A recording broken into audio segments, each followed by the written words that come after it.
extra special episode of the RoadMap podcast. We've got a big-time guest today. The man, the myth, the legend, Joe Basso is joining us today. Are you senior board member at this point? I'm losing track of the titles because they keep bumping now, up. But yeah, who? It's up there. You lose track at some point. Yeah. Joe, thanks so much for coming on today, man. Really appreciate you making the trip out here. Always enjoy getting to be with you. Every time I'm around you, I'm learning something new and being encouraged in the business. And I'm hoping to encourage a lot of people out there in the business as well, because this is pretty special. So we won't spend a ton of time because I think a lot of people know your story, but let's set the foundation there so we can kind of help people understand exactly what we're dealing with here. So if you don't mind, share a little bit about your background. I know you've been in business for a while, been in sales for a while. Can you nutshell 2-3 minutes what your story is so far leading to FFL? Yeah, dude. First off, thanks so much for having me on. 100%, my pleasure. This is always a cool opportunity to spend time with you and your team, and y'all are killing it. We have a great group, man. A great group of people. Super strong, young entrepreneurs. Everybody's grinding, working hard. So it's an honor to get to work with you guys. So anyways, dude, my story, for anyone that hasn't heard it, I was just super, super blessed to have been in business and gotten into business at a young age. Yep. So I remember like yesterday, I was 19 and I was in college. I needed to get a job to kind of help pay some bills. Yeah. And in the same week, I interviewed for a W-2 hourly position. And then I got an interview at a company that I thought was going to be a W-2 hourly position. Turned out it was straight commission 1099. Oh. And what's funny, Matt, when I think back on it, and maybe we'll talk about this a little more as we go. Yeah. But everybody around me said, don't take that straight commission job. It's interesting, isn't it? Isn't that crazy? Yeah. Ironically, that was the first step in defining the rest of my career. Yeah. And so I thought about it. I prayed about it. For whatever reason, I felt peace about it. So I ended up taking the sales job, the commission sales job. And for me, it was not instant success. I'll just put it that way. I definitely struggled quite a bit. Yeah. I think it took me almost 8 weeks to get my first sale, which, I'll be honest, really pissed me off. Yeah. A lot of people wouldn't make it 8 weeks. Yeah. But I was just determined. I was looking around at the rest of the crew that I was working with, and literally, I'm not exaggerating, I was at the bottom of the leaderboard for 8 weeks in a row. And I'm looking at it thinking, well, they're not necessarily more intelligent than I am. They're not better communicators than I am.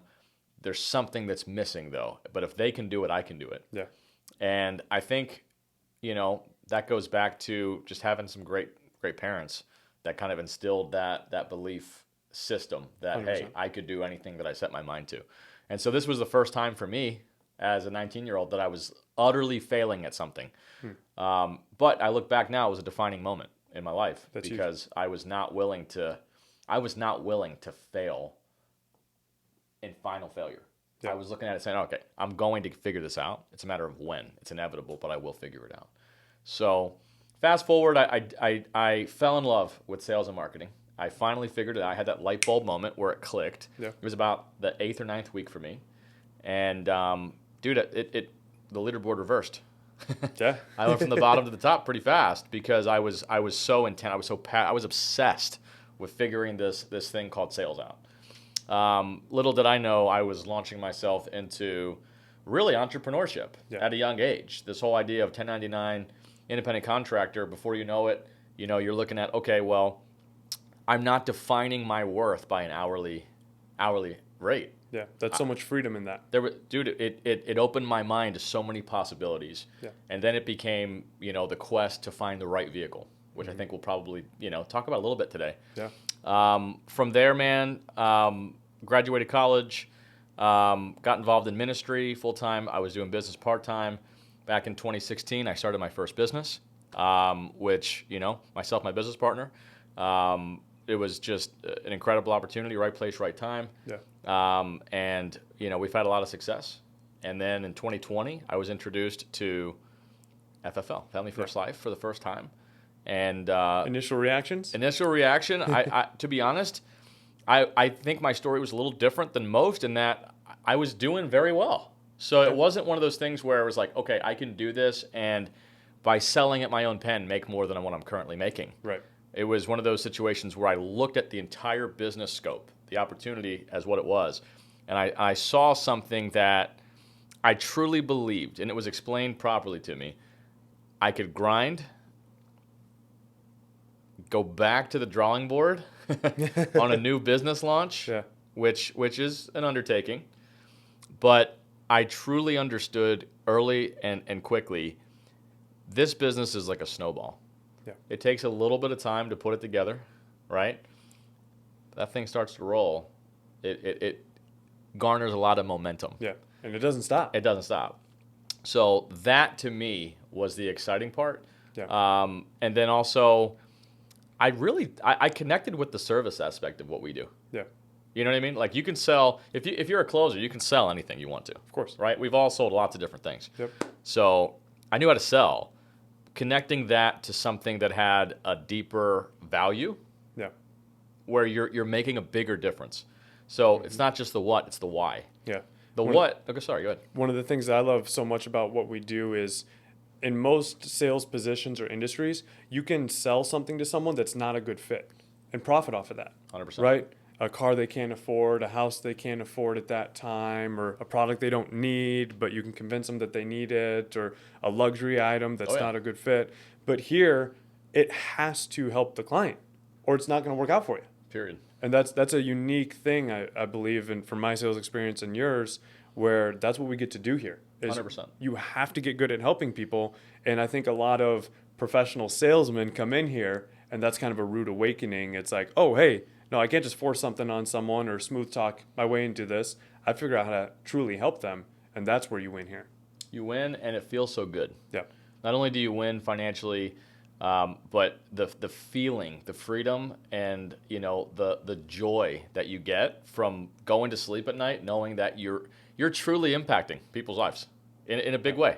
Nothing else that I've sold some great products, by the way, that truly were adding value. They weren't changing lives. Yeah. This, you're changing people's lives. So I think when you put all of that together, and not to sound completely altruistic, obviously this is a very financially rewarding, very, very financially rewarding 100%. business. But combine all of that together, and it made a lot of sense for me. Yeah, absolutely. So, and something else I've heard you talk about that I want to hit on as well is you notice an opportunity where everyone's on the same playing field. Whereas other businesses that you built the business. Mm-hmm. So you're going to reap more rewards than the people that help you build that business. But did you see something similar or different here that kind of attracted you more so than the traditional self-employed build a business model? No doubt. Yeah. So this is really a unique business in that, I like to call it a combined business in that, you technically, your group is working within my group. Yeah. I own 0% of your business. Nothing.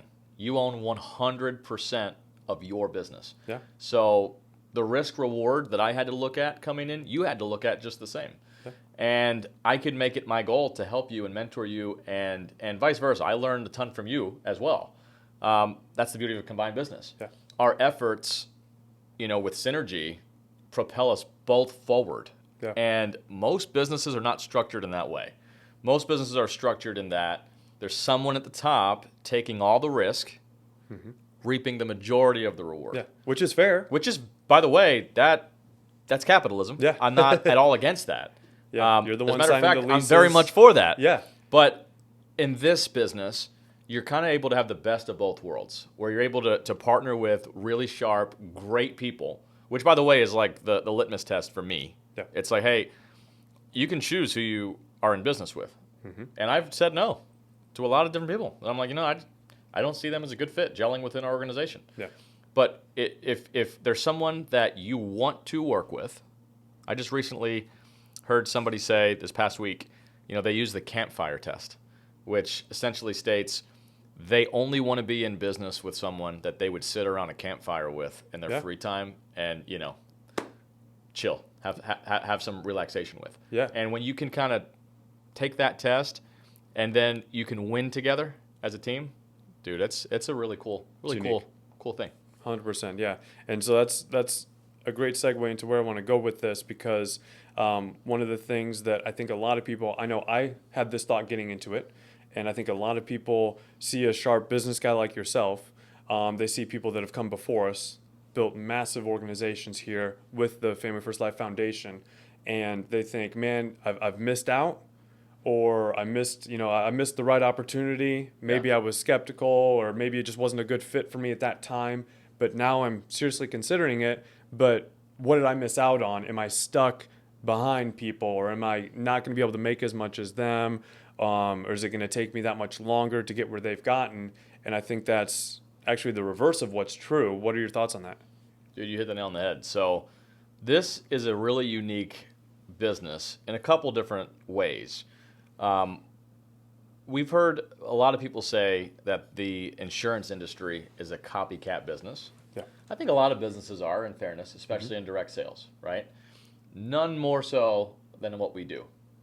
I remember when I first decided to come do this, and I started my agency. I think my initial reaction, and coming from my prior business experience, where I had to create something from nothing with no real blueprint, that was really difficult. Yeah. It was stressful. It was trial and error. It was tripping and stumbling and falling over every obstacle. Yeah. Because you're essentially flying blind when you're starting a typical business. You're starting from scratch. Starting from scratch, and you're building the plane mid-flight, which is scary. But the people that do that, they deserve the reward. Yeah. Because it's not easy, right? This business is so different in that what we do, we always say it's not easy, it's simple. That's very true. Like, there's not a ton of moving parts in what we do. Yeah.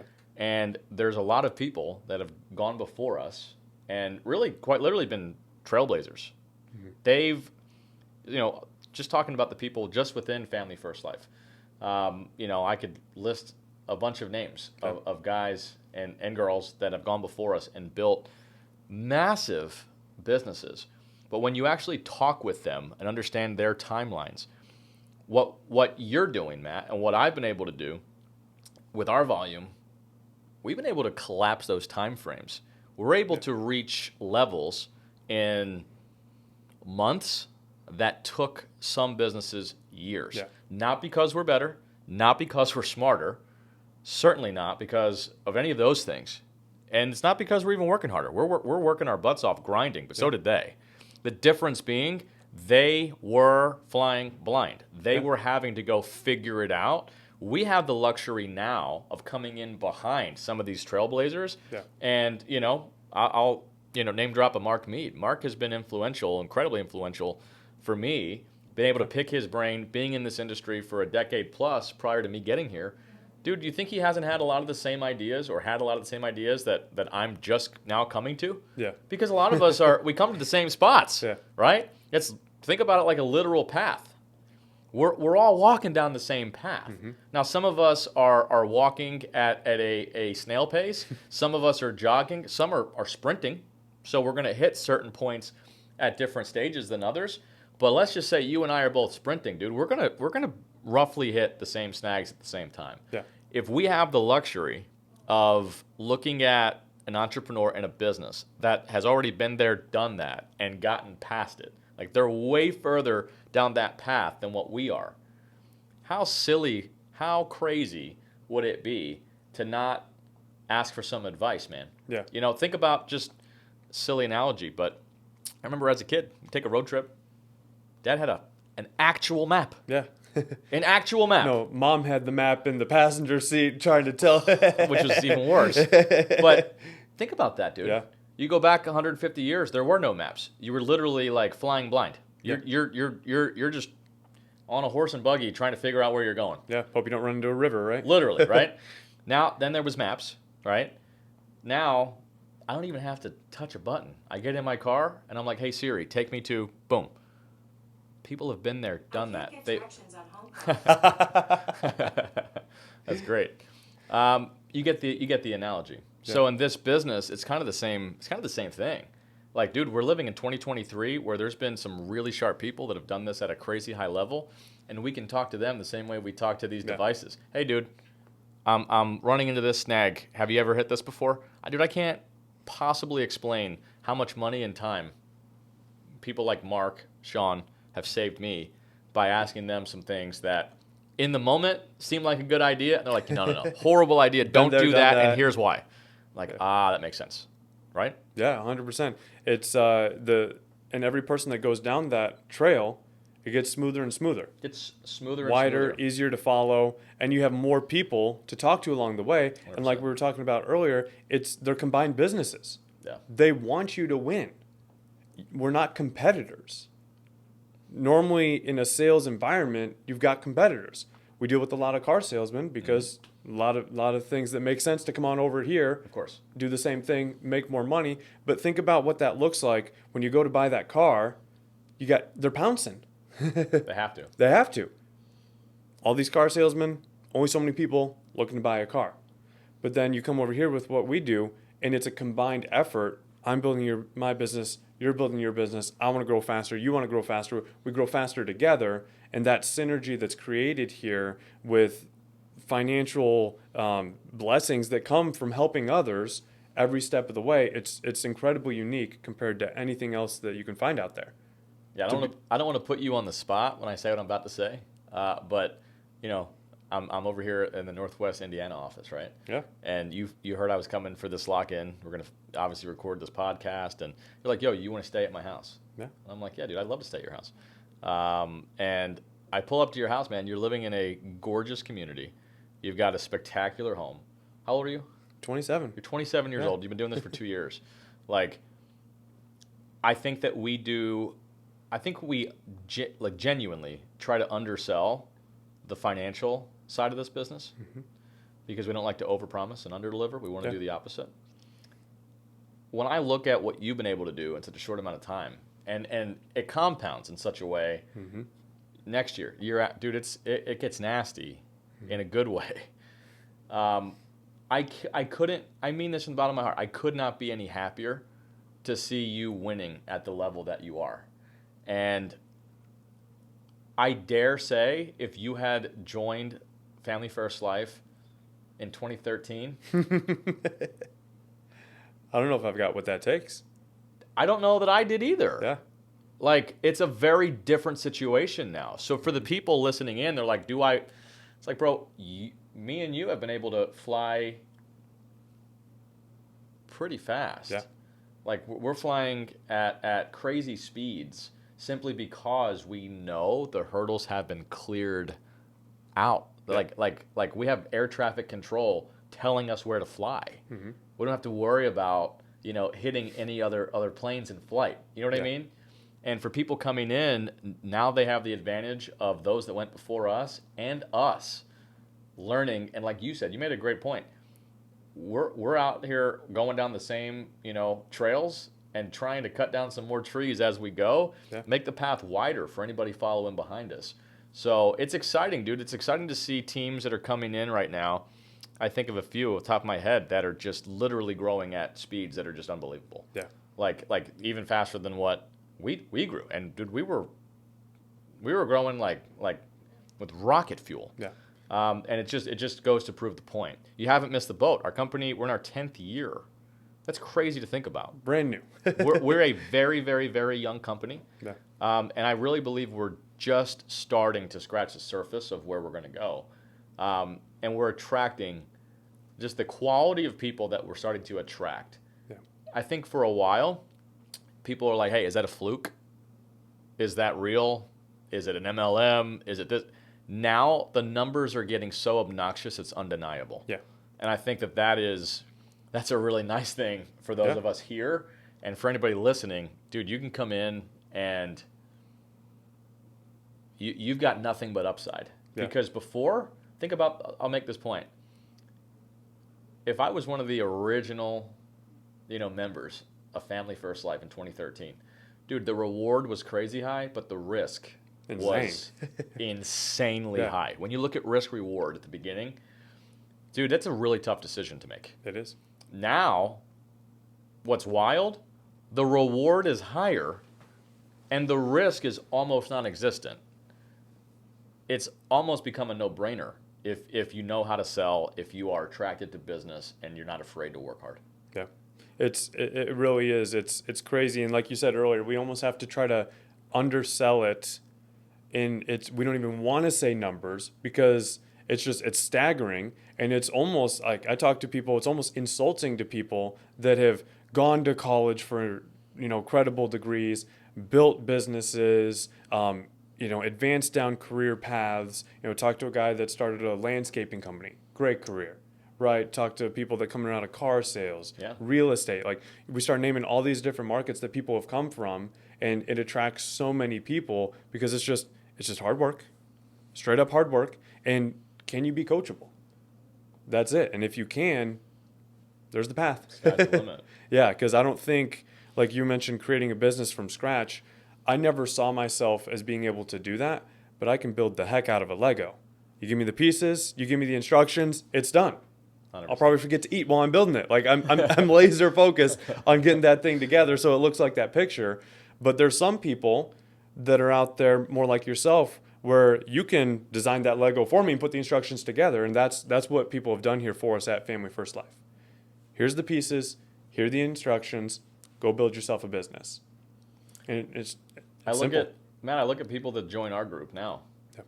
And I'll definitely plug our group shamelessly because we work our butts off to provide an opportunity that I don't think exists in the life insurance space outside of here. You start with us. There quite literally is nothing for you to figure out. And that's almost unbelievable. It's like, Yeah. Are you sure I can build my own business without having to figure something out? It's a business in a box Yeah. with next to no upfront capital. Like, that's wild to think about, Matt. It is. We're in this lock-in right now, and we've got, 35, 40 agents here. Yeah.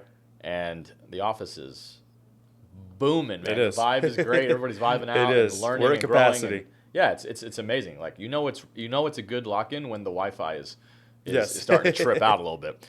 But there's nothing but young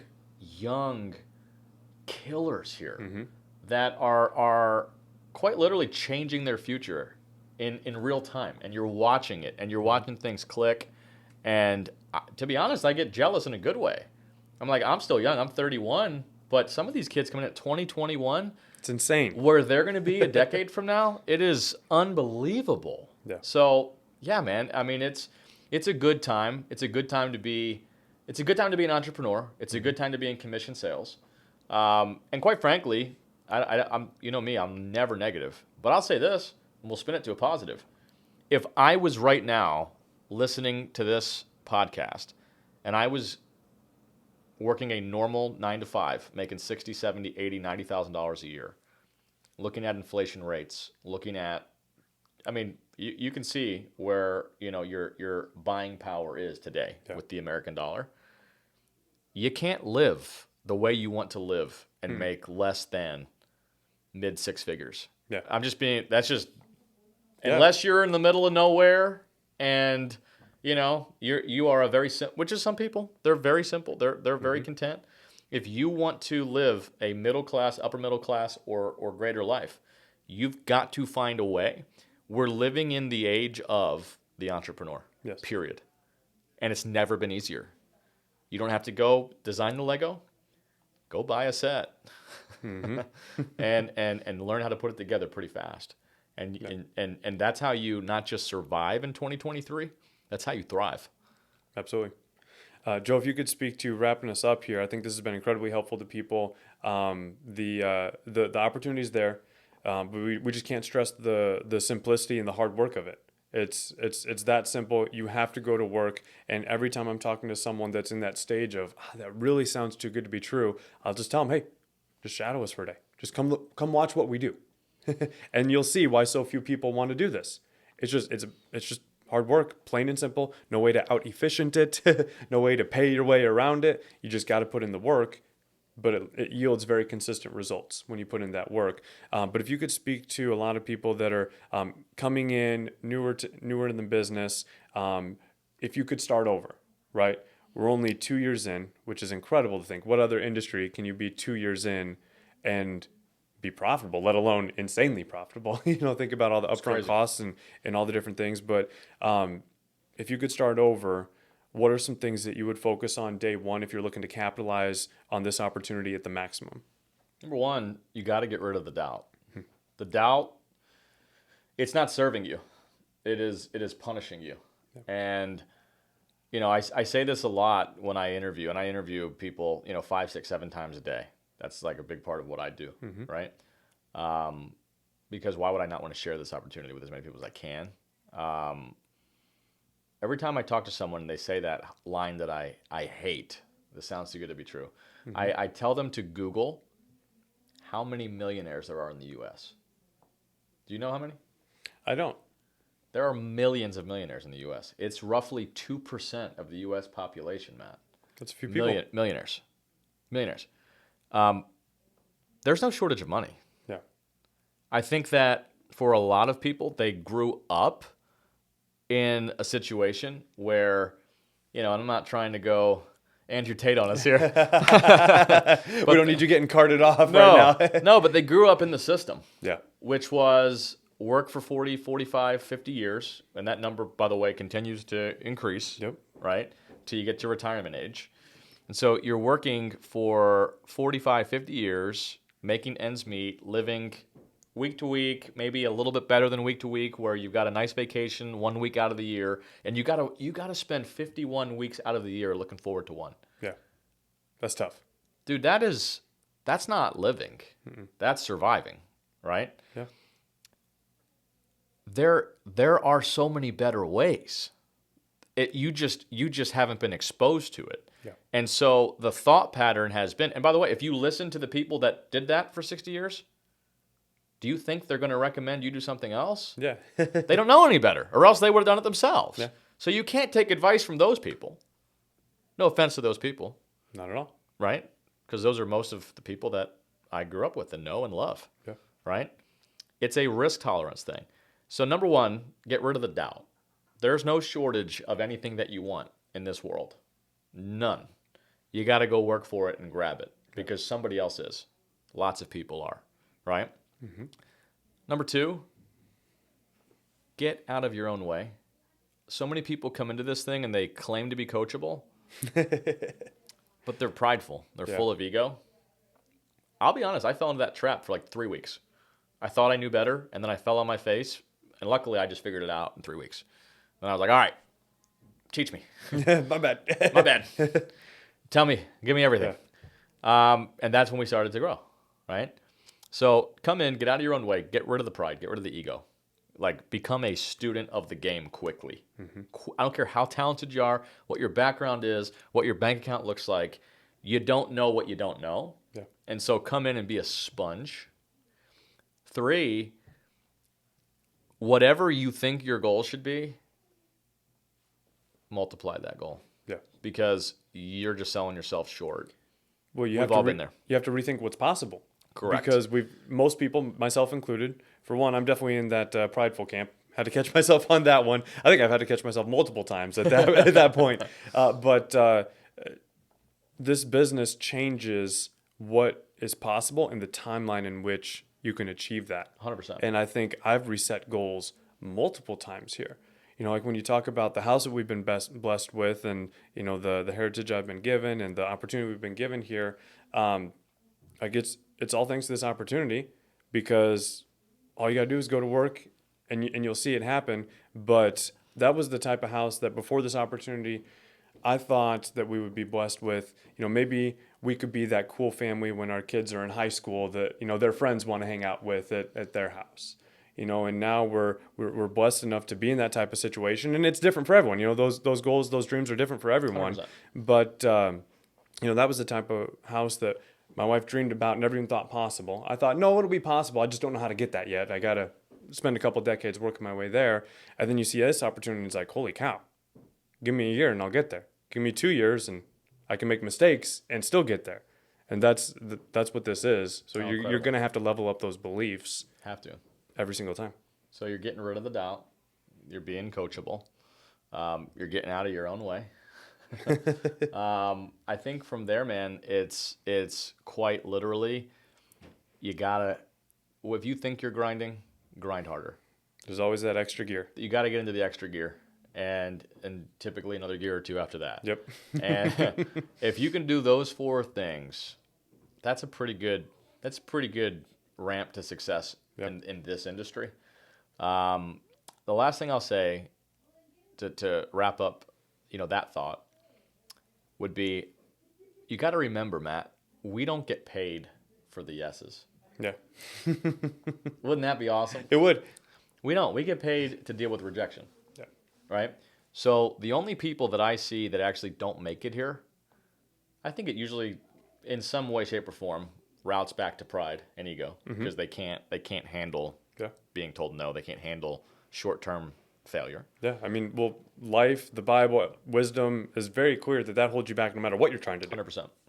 So I think understanding that the people that are making the most here and the people that are impacting the most, because what I do now, I don't sell policies every day.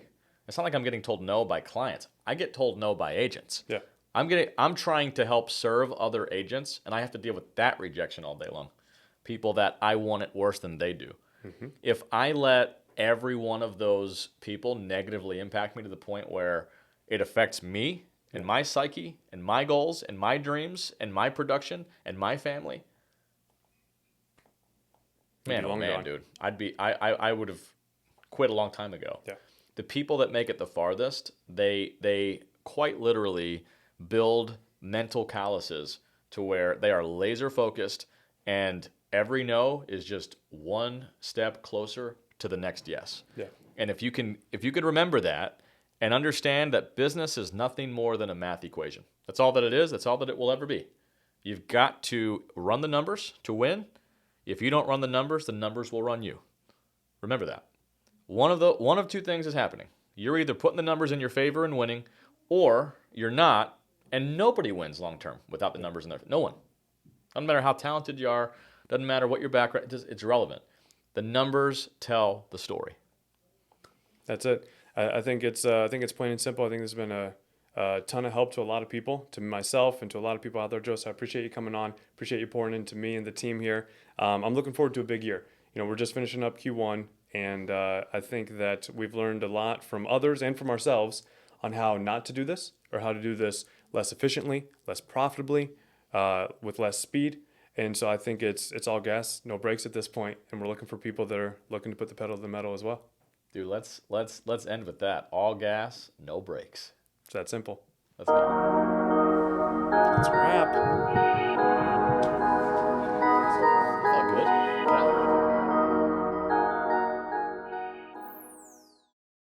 All right, guys, that's another episode of the RoadMap podcast. Hope you enjoyed, learned a lot from it.